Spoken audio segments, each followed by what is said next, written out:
Hey everybody, it's Matt Shu at Upright Health here with my buddy Josh Hash. What's up, guys? Today we are making a video in honor of Grandma Penthesilea. Penthesilea is a YouTube user who left the most awesome comment on one of our videos a little while back.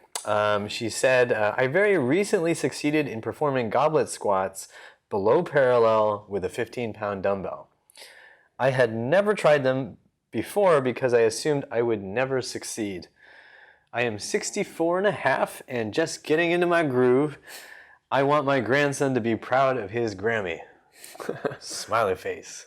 So Penthesilea, awesome. Congratulations. Yeah, that's great. That is freaking amazing. That's phenomenal. Good for you. We were really happy to read that comment. And so in honor of you, we're just going to do another video about goblet squatting. We haven't talked about it in a long time. And your story hopefully will inspire other people to give it a shot. So if you haven't tried a goblet squat and tried to get below parallel, this video is going to talk about what to look for and how to do it. And you should do it. All right, so we've got the Hash Master here with a weight in his hands. He's holding it in what's called the goblet position, goblet hand position. So basically, it's as if you were holding a chalice like Indiana Jones, and you're going to tip it up like this and drink from that goblet. Okay, so it's right out in front of you. It tastes a little bit like rubber, so don't drink the dumbbell in case you need that information. So you're going to be standing just like this. Your feet are going to be about roughly hip to shoulder width apart. We generally are not going to be going wider than your shoulders, but if you have some strange geometrical makeup in your body, you might need to. But in general, we're looking around shoulder, hip width. Your toes can be pointed out just a smidge. If you feel like you have to really crank your toes out, then we got some things to talk about. But basically, we get set up just like that, and then Josh is going to show you the rest of the motion, and we'll talk about some other things to look for. So you'll see Josh goes down nice and low, and when Grandma talks about below parallel, she's talking about the hip joint down here getting below the level of the knee joint. So Josh's butt is nice and low. He squats super low and then comes right back up using his glutes to help him up. So the weight in front of you, the reason why we're doing that, let's go ahead and do a couple rounds until you feel some fatigue, huh, Josh? So the reason we were holding the goblet is to force our legs to work a little bit harder. It makes our spinal musculature work a little bit harder. And it also gives us a little bit of a counterbalance. So sometimes people will go into like a body weight squat and they'll just find they just can't quite find the balance. By throwing a little weight in front of you, you're just holding it like that, it actually counterbalances you a little bit so you can get lower. Okay. Now a couple of things we want to talk about. As you're doing goblet squats, you want to make sure your hips get down below parallel, as Grandma was doing. So if you find yourself getting stuck, and if Josh is going to show you what happens when you get stuck. If you get stuck, there's a number of things that can be happening. Typically, you could have really tight hip rotators. That's usually the most common one. Another really common one is hamstrings being a little bit too tight. But most of the time what we find is when people are getting stuck here, their hip rotators are pretty jammed up. Or a third option is they're just a bit too weak to actually handle going down below. Another issue that might come up is if Josh is going to face you front here. So when you go down into the squat, I should have grabbed a lighter weight. We don't have a lighter weight around here, actually. That's a trick. Go back down. He's going to come down. Now you can see he's done a pretty good squat here. One of the things that can go wrong. Good. It's all right. I've seen better.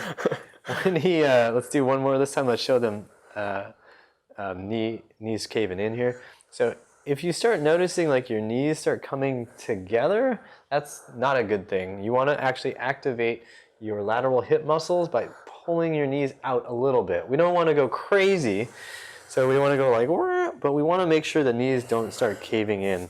And the best way to do that is to squeeze your glutes. Good cue for a lot of people is if your elbows are going to be inside of your knees at the bottom here, right? If I'm getting here, then there's a good chance that my knees might not be tracking out enough. Yeah, that's a really easy tip right there. Don't forget it. Pro tip. Pro tip. The other thing that you want to look for is with the feet position, the feet, when you go down, if your feet are turning out, that's again a sign that your hip rotators probably need a little bit of work, need a little bit of stretching, a little bit of help to figure out how to handle hip flexion, right? So we don't want to be squatting way out here like that, okay? All right, so we've talked about some things from the side view and the front view. Earlier I mentioned that sometimes it's not the hamstrings, sometimes it's not the rotators that stop you from getting below parallel. Sometimes it's just a question of strength and coordination. You just don't feel like you can control getting below parallel. If that's the case, you can do what Josh has done here, which is through the power and magic of Hollywood and YouTube. He has made a box appear behind him, so you could use a short chair or a short bench, something that's going to help you get below parallel when you're sitting on it. So this is a pretty low box for Josh. It's well below his knees, and when he sits down on it, his butt is definitely going to go below parallel. So Josh just did that nice and smooth because he can control those last couple inches of the range of motion. But if this is your first time doing it, Josh, can you show them what it'll probably look like? And then boom, that hard landing. The first couple times you do this, this is almost definitely going to happen. So you want to just be prepared for that. Make sure it's not a huge drop. So it's not like a really, really, really low surface. Make sure there's a little bit of padding and do your best to control the landing. So boom, done. If Josh controls the motion, if he tries to go as slow as possible as he gets to that difficult part, he's going to be able to start using muscles that he's not used to using. So this happens a lot with clients. The first time they go down, it's doop, doop, doop, doop, and crash. They come up. Even in that up portion, they're starting to use the right muscles. Then as they go down, they go a little bit slower, get a little more control, and then repetition after repetition, set after set, week after week, they start to get better and better control to control that landing. Once you feel like you can control that landing, then you can start doing little taps and come up, tap, come up, and then just take the box completely out of that. So that's a little tap. Easy, that means, hey, you can probably do it without it. Whew. Out of here. Easy, easy buddy. And boom, and he's done. So guys, take the inspiration from Grandma Penthesilea. Do a little goblet squatting. Do some goblet squatting. She's 64 and a half. Congratulations again. Hope this video helps you guys out, and we hope you remember that pain sucks. Life shouldn't. If you liked the video, don't forget to like, share, and comment. And don't forget to subscribe.